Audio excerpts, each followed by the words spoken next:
Hello, welcome to Civilization Jihad Awareness, the show where truth wins every time. So, where did this name, Civilization Jihad, come from? It actually comes from a very unusual thing, which is the explanatory memorandum.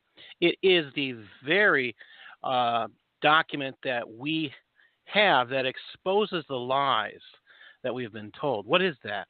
These lies that we've been told are purposely shown to be part of a mission by the Muslim Brotherhood. And here is their document. Again, this document was discovered in 2007.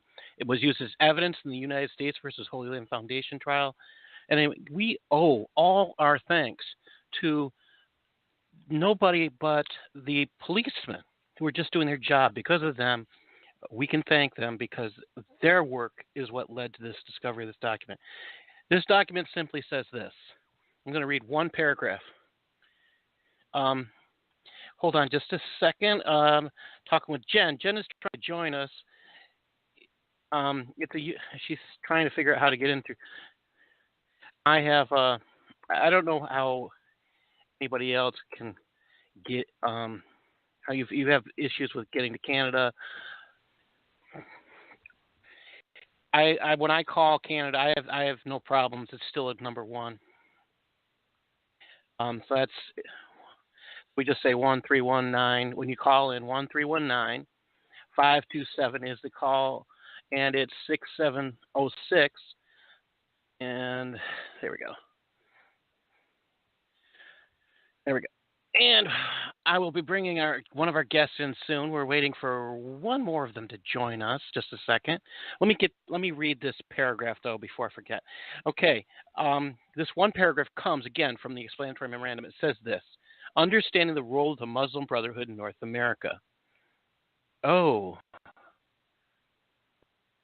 we can't call from the studio anymore. Yeah, I know that. Thank you, Cal. I can't call. This Blog Talk Radio is making things more difficult as time goes on. All right. Okay, so can't really call out from my Canadian guests. I can't call out, unfortunately. This is the new problems that we're having with Blog Talk Radio. So going back, let me read the paragraph. It says, understand the role of Muslim Brotherhood in North America. The process of settlement is a civilization jihadist process with all the word means. The Ikhwan must understand that their work in America is a kind of grand jihad in eliminating and destroying the Western civilization from within and sabotaging its miserable house by their hands and the hands of the believers so that it's eliminated and God's religion is made victorious over all other religions. Getting bombarded by messages. Without this level of understanding, we are not up to this challenge and have not prepared ourselves for jihad yet. It is a Muslim's destiny to perform jihad and work wherever he is and wherever he lands until the final hour comes, and there is no escape but that destiny, except for those who choose to slack. But would the slackers and the mujahideen be equal? So I have one more question I need to put out there because I don't actually know. The country code for calling in, Cal, is that 1. If you're calling from Canada. Is there anything else we need to add because she's trying to call in from Canada? Is it still just a 139? Sorry, everybody. I'm trying to get. That's what I thought. Okay, so it's still. I'm just communicating with Jennifer. Still just a 1. Okay.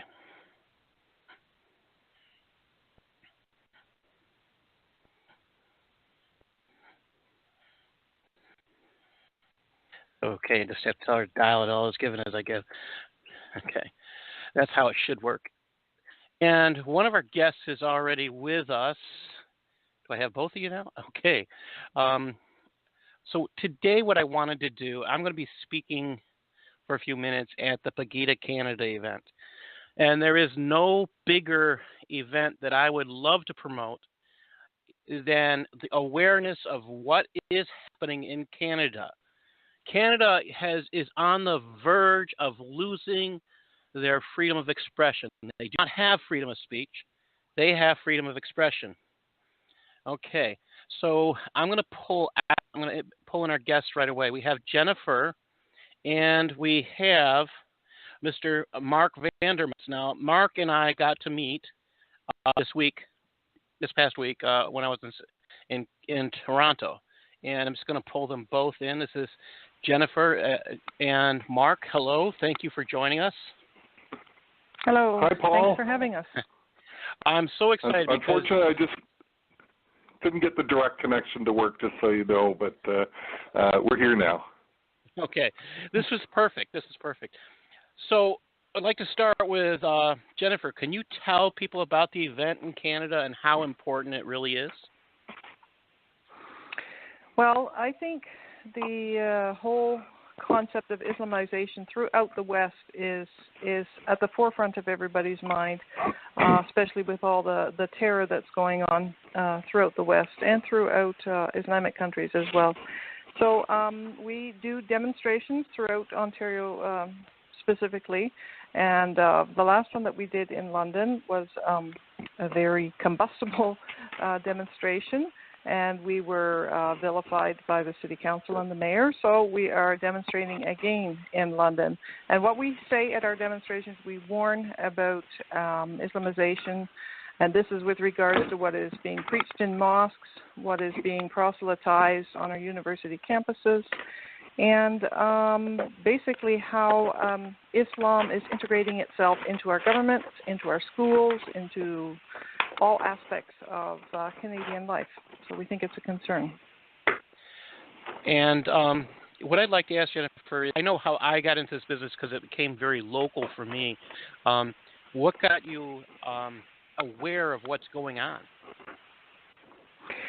My awareness started actually way back in 1997. I watched the movie Not Without My Daughter. That's a movie about an American woman who moves to Iran with her husband, and and they have a daughter, and then he doesn't allow her to leave again. So it really opened my eyes to the whole ideology of Islam. And then my second impetus was 9/11. That was just so shocking to me that an ideology would create a situation like that. And I have parents that are European, from European origin, and they made it very clear to me the change that has been happening throughout the last 10 to 20 years in Europe because of the encroachment of Islam in Europe. So, and then I became very interested in learning more, studied a lot, and I'm not an Islamic scholar by any means, but I am concerned about what's happening in the West, and I found the PEGIDA page and asked the people in Germany if we could start one in Canada, and that's how our page started. That's how our movement started in Canada. Is it okay if I didn't get your last name? I think you were trying to keep it quiet. Do you want to give out your last name or not? Yep, that's fine. It's been in the news. It's Jenny Hill. Okay. Because that's one of the things that's actually going on in my chat room. They're saying they weren't sure if it was Vandermas or Jenny Hill, and that was one of the things. No. Okay. Yeah. I was saying, yes. Okay. Mark, thank you for joining us. Could you tell us about what you did in response to, or actually tell us a little bit about yourself, and then please tell us about your response to the London issue.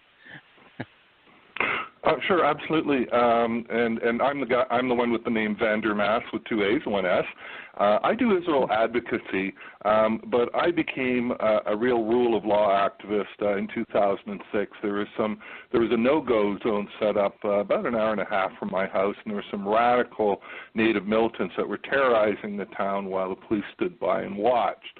I'm an ex-member of the Canadian Forces, swore an oath to defend my country. They were actually arresting people for trying to put up Canadian flags because it would offend these people. I used to get emails, from people. We're going back now, 2006, 2007. I'd get emails, shouting about the no-go zones that were going on in Europe because we saw those, and yet there was a no-go zone right in Caledonia, this place called Caledonia, but people weren't really paying attention to what was going on. And the significance is that the police were not enforcing the law based on the race of and the ideology of the people. So our police in Ontario are pre-wired now not to enforce the law in certain situations. It was a terrible thing. There were 2 books written about it. I'm named in both of them. So that's how I became an activist. I began advocating for Israel and the Jewish people. I teach basically I teach Zionists how to liberate Israel from the fake occupation narrative. So this background's kind of important because it really affected my decision to get involved and speak out for Jenny's group. Now, along the way, I actually have had some training from a former Sharia court judge in Islam, and I've attended private lectures with Dr. Bill Warner from politicalislam.com. Great guy. And so I'm fairly familiar with the issues, but that's not why I got involved in this. So I live in London.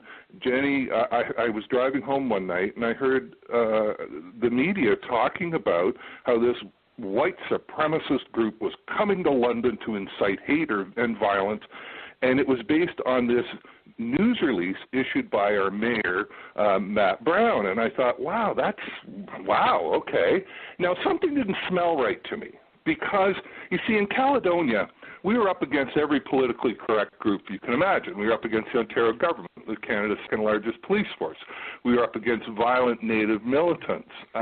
We were up against radical leftist groups, the same kind of people that are opposing this now. I mean, you know the type.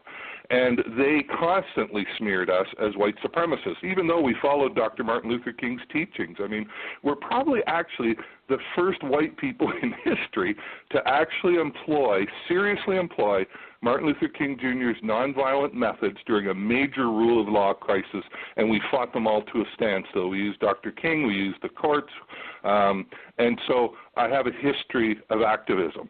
So I'm familiar with this whole, white supremacist, neo-Nazi, shut them down. I'm familiar with the whole racket. So something didn't smell right.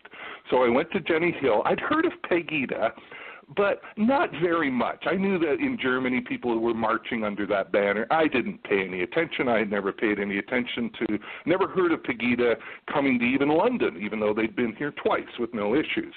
But this didn't smell right. So I went to their website at, it's PEGIDAcanada.org, and I looked at their statement of principles, and I thought, well, there's no white supremacist stuff here. It's just normal stuff about, keeping Canadian values safe and who isn't concerned about Sharia. So I couldn't see it. So I knew right away that there was something fishy about this. And so I wrote to the mayor and the council, and I said, excuse me, they passed this horrific motion. So what happens is the mayor issues the news release. 2 hours later, they go in and have an emergency motion debate in council. None of the council, he doesn't provide any evidence whatsoever. So remember what he's done to these people. He said, you're white supremacist and you're coming to our town to incite hate and violence. Those are criminal code offenses. That's serious stuff, and you better have evidence for it, okay?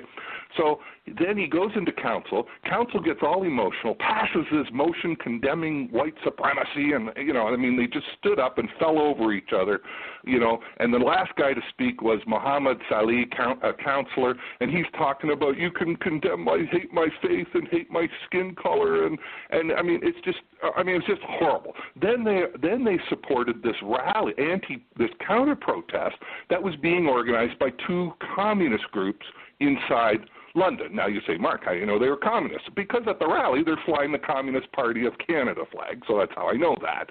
And then, so here we had the mayor demonizing these people, inciting the town to come out and stand against hate and racism, white supremacy, and look at what happened in Charlottesville. I mean, they were equating Jenny, mild-mannered Christian Jenny, and her group with those monsters down in Charlottesville who killed that woman and were chanting, Jews will not replace us. So it was outrageous. So I went there. Now, before I went, I decided, you know what, I don't think they're white supremacists, but I think there's going to be violence coming down on these people because of what the mayor and the council did. And the media, of course, the media just printed these outrageous statements by the mayor without ever stopping to ask a question. Were they actually white supremacists? I mean, come on. So then something happened. I went on Jenny's Twitter page, PEGIDA Canada's Twitter page, and there was a tweet that twigged me to something I'd forgotten.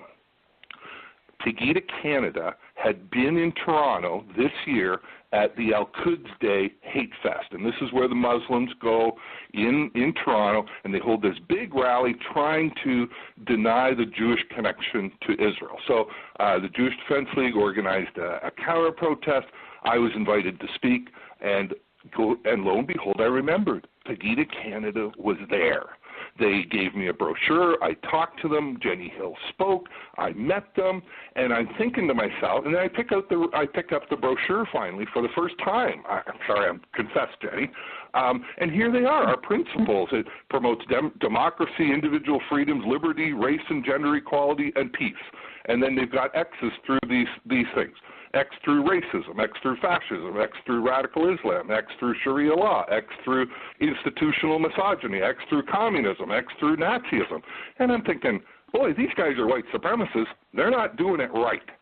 So I said, now that I know that PEGIDA Canada has stood with Jews, there's no way they're white supremacists. And as an Israel advocate, I had no choice but to stand with them. And so I endured the abuse. It was disgusting.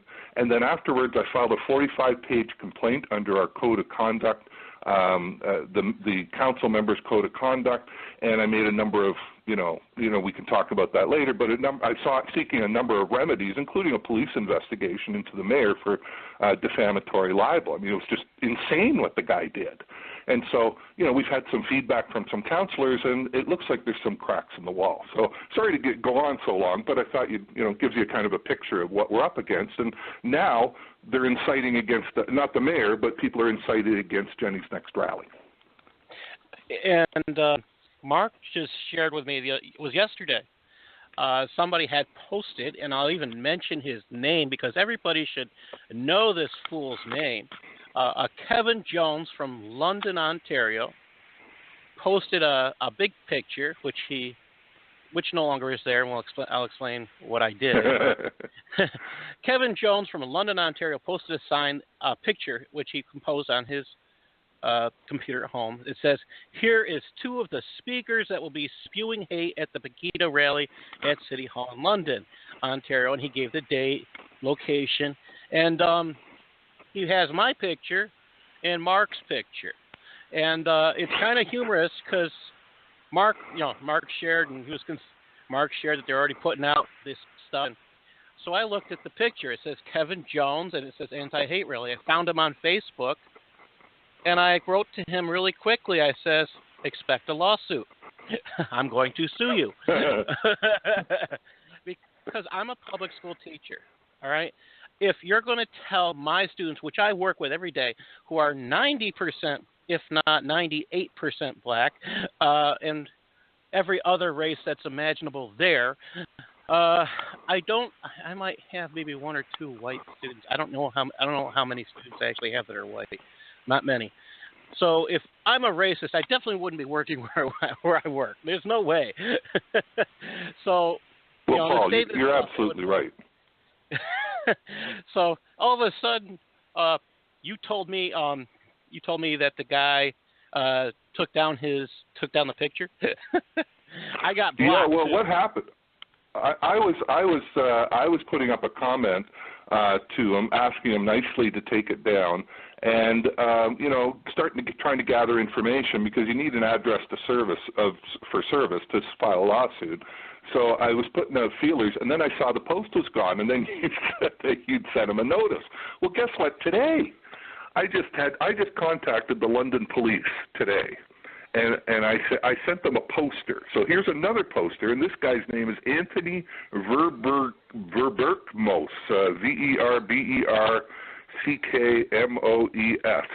and this guy just put up a poster said no Islamophobia, no fascism, no white supremacy, and he goes on and on and on. And he's calling on people to join us in standing up against the racists and rejecting their politics of racism, Islamophobia, and white supremacy. So this was short posted then on the London, Ontario People's Assembly page today, and then just 7 minutes later, he posts this thing. I won't read it all to you, but it's like right at the top of his page, and he's talking about technique for punching Nazis. And his last sentence is, "This is excellent defensive responsibility. It is right to punch Nazis. It is glorious to use proper technique." Well, I screen captured that and sent it to the police today. And that's what's going on here. It's very troubling. And there's a graphic of some guy throwing a Nazi symbol in a waste paper basket. So he's calling us Nazis and white supremacists. And really, it's about as close to inciting violence against us as you possibly can get. Well, then, if anybody gets hurt, we have a lawsuit. He could make us rich, whatever kind of cash the guy has. It's funny you say that. It's funny you say that, Paul, because paperwork is very important.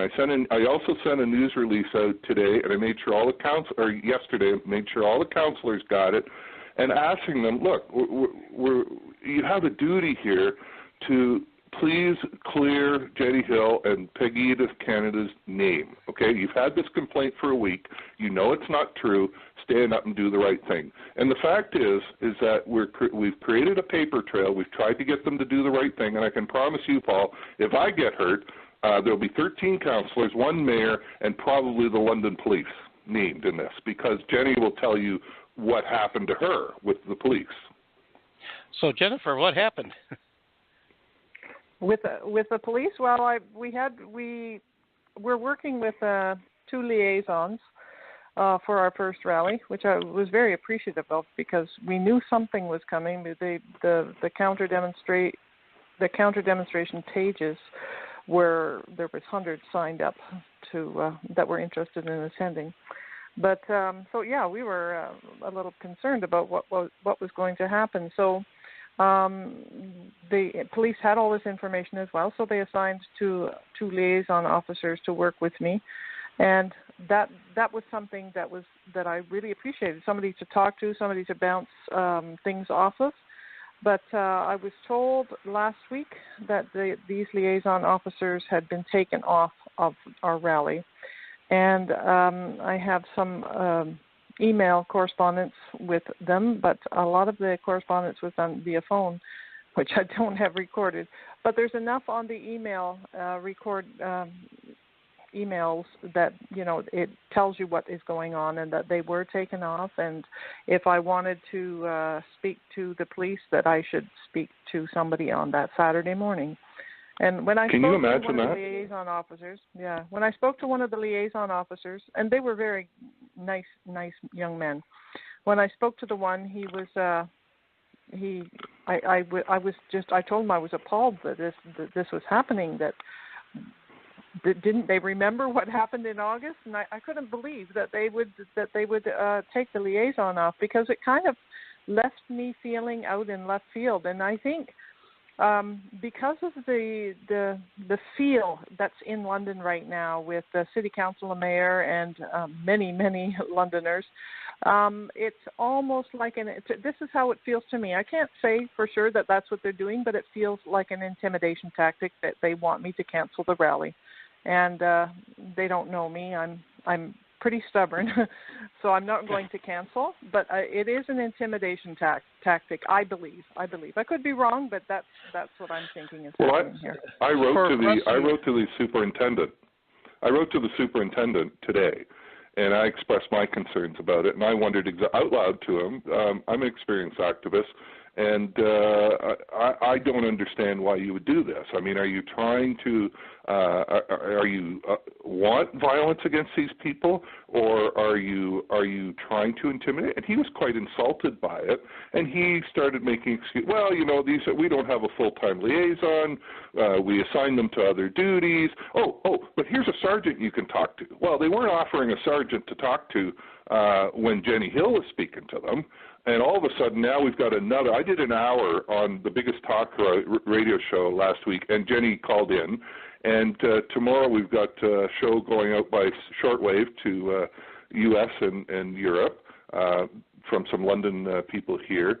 And we also have tomorrow, I think Jenny is going to be on the other big talk show. And that talk show host is waiting for the London police to try and explain to us why, with the hype or the situation, the tension that's going on now, they would kind of cut off communications with her directly. And so I think the London police, again, I'm getting it on the record. You guys knew. Here's the threat. What are you doing? And if something goes wrong, we'll know whose names to put on the lawsuit. I don't want to because you're using some. I'll just say from the American point of view, there's a couple words here that the Americans may not understand. You're talking about a liaison and officer. Is this your police officer that their job is to work with the community? Is that what that is? Yes. Okay. Yeah, it's very common. They are the go-between. They are the go-between between the police force and the citizen that is having an event. So that they are the go-between between the two of us. Yeah. Like in the Caledonia crisis, this is a thing that went on for years.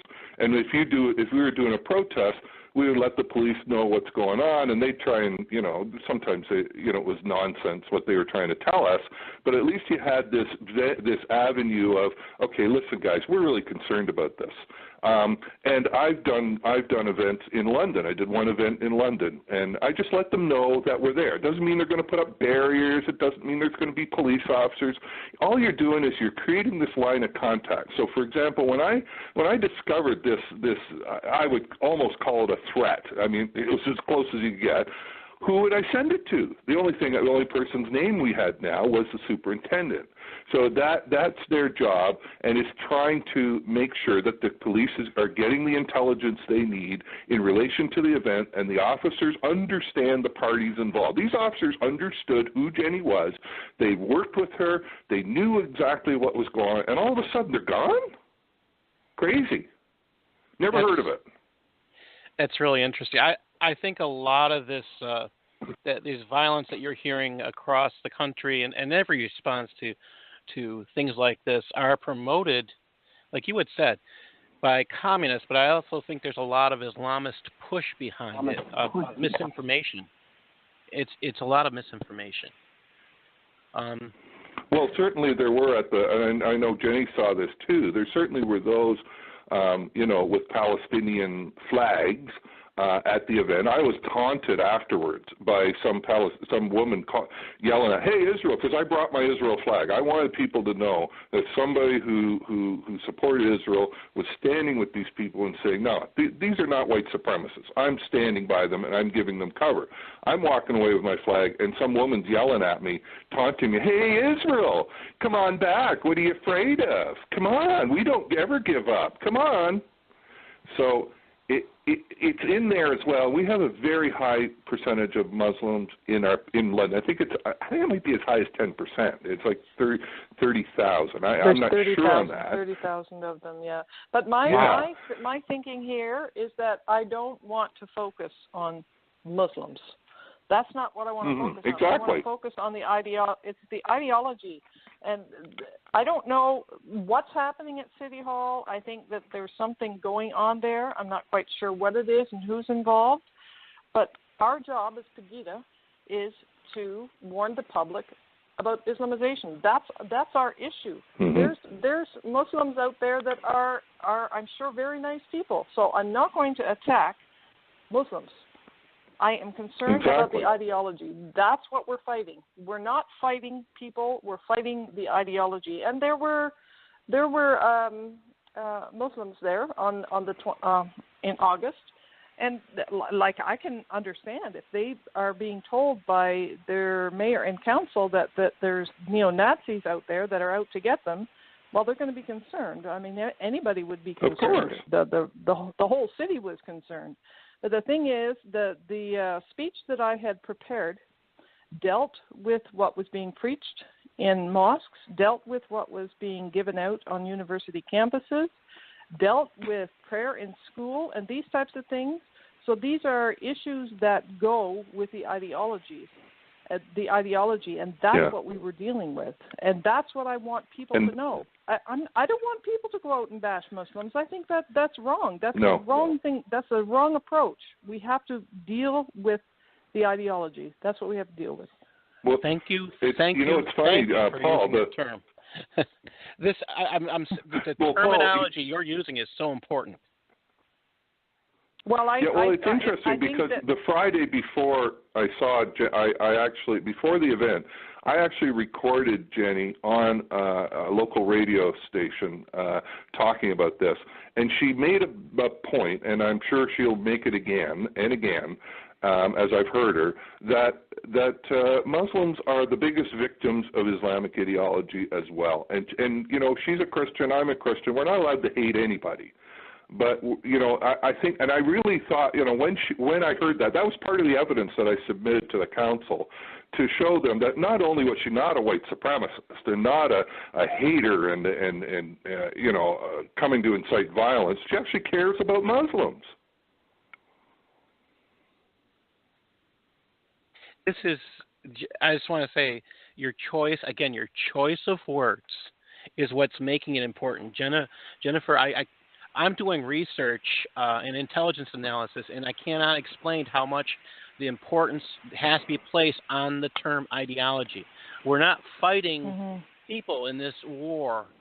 We are fighting the ideology that they believe in and are trying to press upon us that the concept that a non-Muslim has no right to criticize anyone in Islam is a problem. We should not have to follow Sharia. And this is the difference. People don't understand this. Sharia, people have Catholic law. They call it canon law. The Protestants don't have to follow canon law. In fact, Canadians don't have to follow U.S. law. I mean, you have to when you visit, but and I don't have to follow Canadian law unless I'm there visiting. The difference is Sharia law expects absolutely everybody in the world to follow Sharia law, whether we are in their country or not. And that is a huge, huge difference. And I think it's highly oppressive to women. The thing that everybody. Well, this is what, you know, Jenny and I have talked about, is that we have to realize there are a lot of people out there, and they're angry and or fearful or whatever, and they're saying things that really are not helpful. But what it really helps is, if you think about this, we're not in a war against Muslims. I've written about this over the years. We are actually in a civil rights struggle. We're not going to win a war with 1.5 billion Muslims. And why should we? Because probably at least half of them, according to Pew Research, do not support jihad or Sharia law. We are in a civil rights struggle against our government to force them to protect our rights. Now, we followed Martin Luther King Jr.'s methods in Caledonia. Martin Luther King Jr. never saw himself as being in a war against white people. His was a civil rights struggle to force the government to live up to its promises and its obligations to protect all people equally. And this is what I try to help people understand. You're in a civil rights struggle, and that's what, like Jenny Hill, I don't even know if she gets it yet. Maybe she does. That she's a civil rights leader. That's what she is. This struggle that we're engaged in. What you're going to be doing with us on Paul on Saturday, we're going to be standing up as part of a civil rights struggle to say, no, you don't get to abuse your authority. You don't get to appease Sharia law. You don't get to appease the communists or whoever it is. You have to uphold the law. And we're going to do And this is a very effective technique. I'll tell you, in Caledonia, we used Martin Luther King Jr.'s methods, his imagery, and they actually held secret conferences called an Aboriginal Anarchist Conference or something, and we actually got to look at the video before they took it down, and they said, we have to find a way to counter these guys' use of Martin Luther King Jr.'s methods because they're making us look like the racists. It's very powerful. And the left cannot use that. This is a secret weapon that only conservatives can use because the left no longer believes in Martin Luther King Jr.'s ideals because they believe in violence. They believe in actual hate. They believe in racial segregation. And conservatives, frankly, really don't get it yet. So I'd love to do training for conservatives. But Jenny Hill is awesome. I love Jenny Hill because her group is not going to back down, and I think some of that, she can explain it to you. I think some of it's probably Christian, ideology. She's going to stand up for justice, but you got to hand it to her and her people for walking into the lion's den and saying, no, we stand for justice. Sorry, I get excited because she impresses the heck out of me. So, Jennifer, what would you like to share with us about this event? What more would you like to tell us? Well, I am hoping that it will be a peaceful event, and I'm counting on the police for their protection. They did a great job, actually, in August, and I was very thankful to have them there. I was just taken aback that the liaisons were taken away. So I am hoping for the same. He said the chief or the superintendent did say that there was going to be a substantial police presence there, so I'm thankful for that. We did request barriers, but they were denied. I requested to bring my own barriers. That was denied because it's public property. So, it will be the police and the two groups. So I'm hoping that they will have the dividing line again. Looking forward to both of your speeches. Are you going to be speaking on the Muslim Brotherhood connection, Paul? I'm going to talk about the Muslim Brotherhood ideology because we'll stick with that. And Paul, I think the actual document. I want to pull out actual factual information rather than anything else. No, Paul. I'm halfway. Key. That's key. Yeah, I'm halfway through your book, Paul, Civilization Jihad, and although I'd certainly heard about the memorandum, I don't think I've ever seen anybody kind of pull it out and take it apart the way you have in your book, and it's very important. But again, I'm not here. I actually did not want this fight, but I understand. I'm doing my Israel advocacy.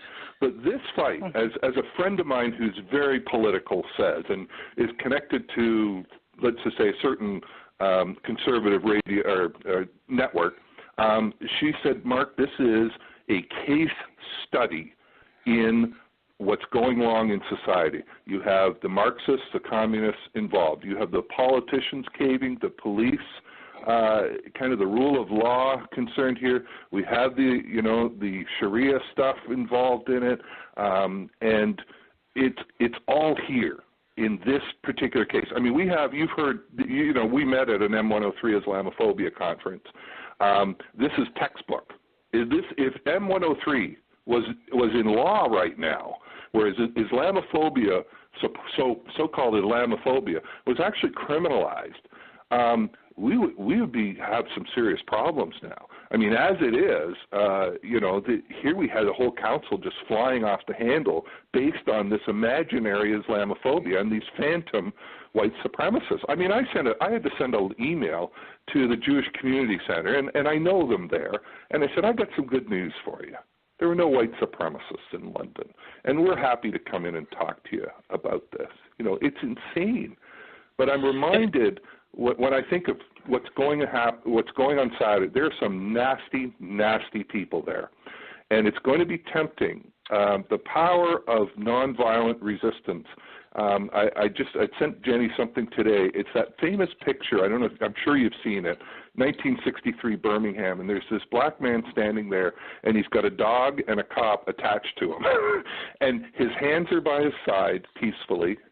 And his face, if you look at his face, he's completely serene. I mean, they trained how to take abuse from people. And images like that change history. And so that's what we did in Caledonia. We allowed them to abuse us. And we got it on video, and it just changed everything. It really can. So, anyways, we'll see what happens. But, anyways, that's all I got right now. That is key, I think, for us to. And we did it in August. We remained very calm, and I think that was very telling to the public, because people had called into the radio station that we had done an interview on, and they commented on that they were appalled that this group was yelling and screaming and playing drums and whistles and whatnot, and they couldn't hear a word we were saying, and we were standing there, and we were stuck in about 3 feet of space to stand, and they were pushing against us. So to me, it was very it was powerful to have a group that is standing there and not lashing out. And they were definitely provoked, and I'm hoping that on Saturday we will have the same scenario. You know, people are people, and you can only do so much. But I will appeal to our people: please, please, please, keep your cool and don't let them provoke you, because that's what they're looking for. They're looking for you to strike back, and that's not. And I'm going to say this too. This is what is so annoying to me about this whole issue. I know I'm doing London again because of what happened, and I think it's a matter of honor that we go there and do this again. But I am so annoyed that our message is getting lost in this noise. And to me, that's why I'm doing what I'm doing, is to get that message out. And you have these people that are attacking us and making noise and not listening to what we're saying. And to me, that's a tragedy. It really is, because that's what we want to get out, the message. But sometimes you got to go through deep water. It's a deep fight. water. I like that. It's always a fight to get the truth out, and especially when there are people who want to muddy things. Well, I have sorry, never Paul, been to. I've never been to London. I was just going to say. I was just going to say that, apologies, I was just going to say that one of the things that we learned during our 6 years in Caledonia is that bullies can't help themselves, and bullies give gifts. That's one of my sayings. Bullies give gifts. And what happened, now, if you think about, had nobody paid any attention to Jenny Hill in PEGIDA, Canada, they would have had a rally. They might have had 30, 40 people come out, maybe a couple of nasty words, and that would have been the end of it. But because the bullies cannot help themselves, they created this is not just one time. This is ongoing now. They've got publicity. We've got her message out. We're getting her message out on shortwave tomorrow. It's going out to between 50 and 100,000 people in Europe and in the USA. We've got probably Andy Udman's show, I don't know, 50,000 in London, 25, 30,000 people in London. And so there's always opportunity in every negative thing. And her message is getting out further, and we're here with you on a U.S. Freedom Network, Patriot Network. I can't remember. Forgive me if I get the title wrong. And that's because... Yeah. What is it called? Sorry? It's Global Patriot Radio, because we have people from all over. We have people from Israel. We have people from Canada. We have people from England, and sometimes people from Australia on our show as hosts. Exactly. And we're here because Jenny Hill, she could have, after everything the mayor did, after everything the council did, after all what these two communist groups cooked up together, she could have turned tail and run, but she didn't. She went there, and once she did that, she sent a strong message, and she made it possible she got me angry enough to get involved in this thing, and I need this like a third armpit, but this is freedom. Okay, this really is freedom right here.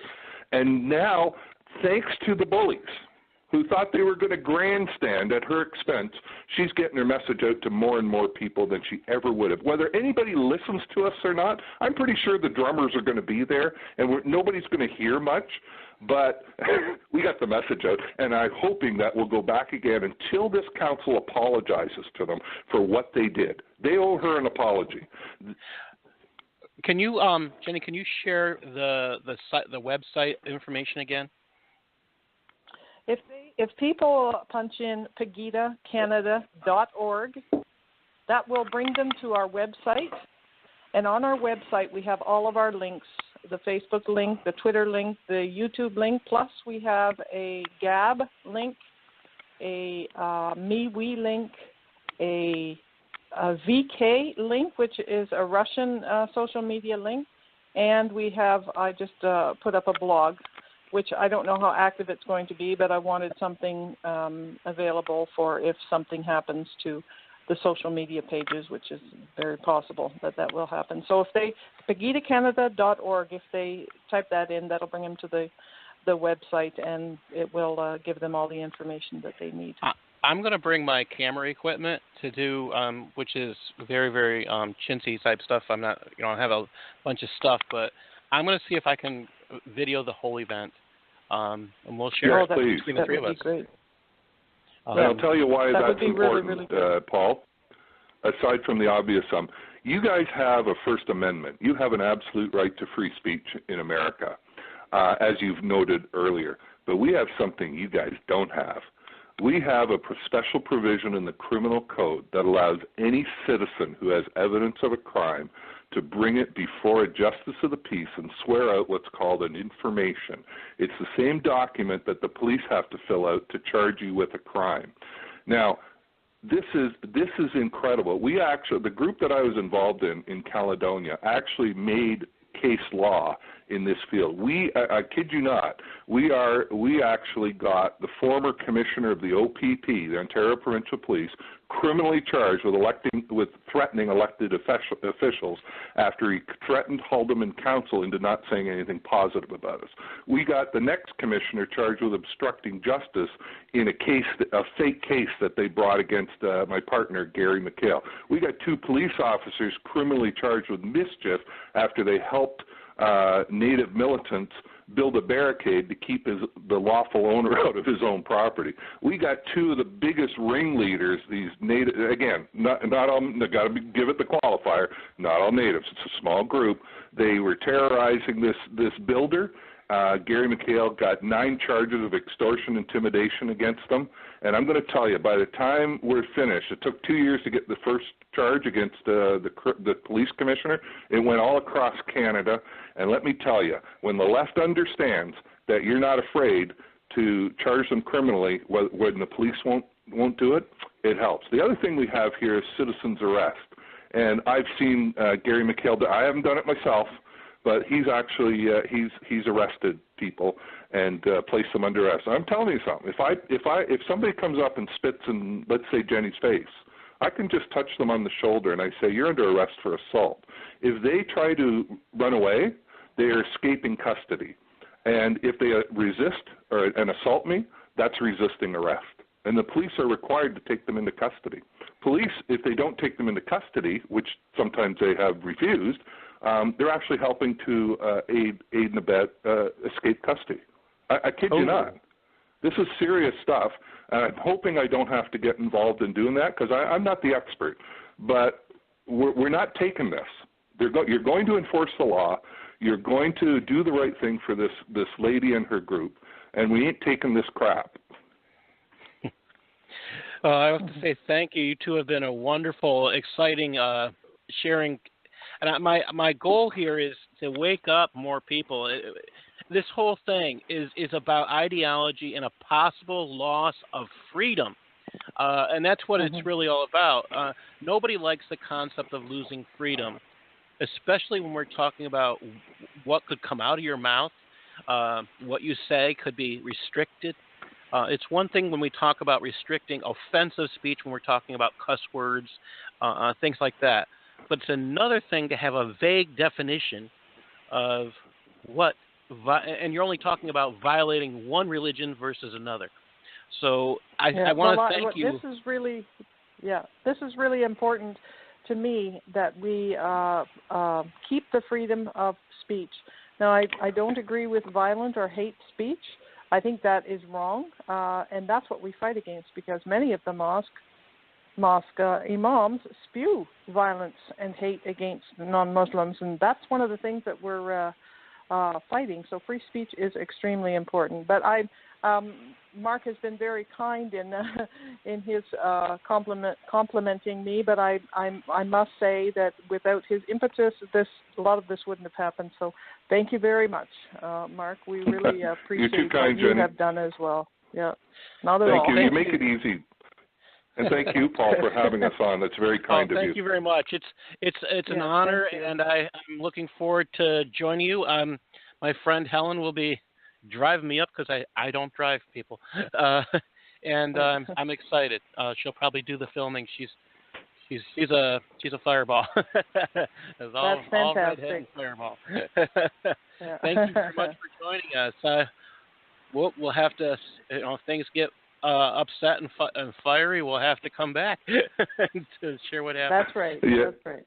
Yeah. Well, we always remember, Paul, that God's in control, not us. Yes, exactly right. Yeah, the cool thing when you're a Christian, some people don't like this, but the truth is, God's got our back because He made armor for your front, and that's exactly what's described in Ephesians 6. And there's no armor on the back. Why? Because God's got your back. And we'll just keep that in mind as things go forward, that God's got our back. God bless you both. I hope to have you back soon. Thank you very much for joining us. Great. The message is Thank so you, important.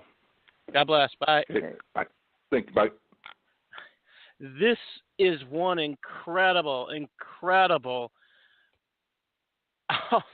it's so informative. I had no idea I had some idea of the extent of how things go, but not how vast this work has been. Freedom is something we must never give up. And we talk about some of the great people that gave great speeches and great things.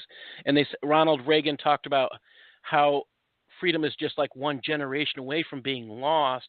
Can't remember the exact quote, but I'll tell you, a generation does not fight for the freedom. We're in trouble. Doesn't matter if we're talking about Canada. Doesn't matter if we're talking about the United States. It doesn't matter where you are. If you have freedom now, you have a chance of losing it if you do not stand up. And that's what PEGIDA Canada is all about. Again, it's fighting an ideology, not Muslims themselves. It is fighting the ideology.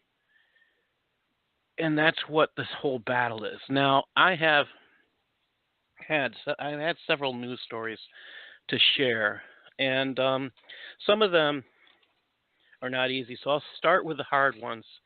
And let me say that again, I really wish Islam would not be the gift that keeps on giving.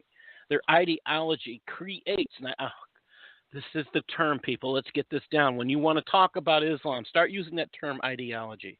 And the reason is that this is what's not being used by our federal governments.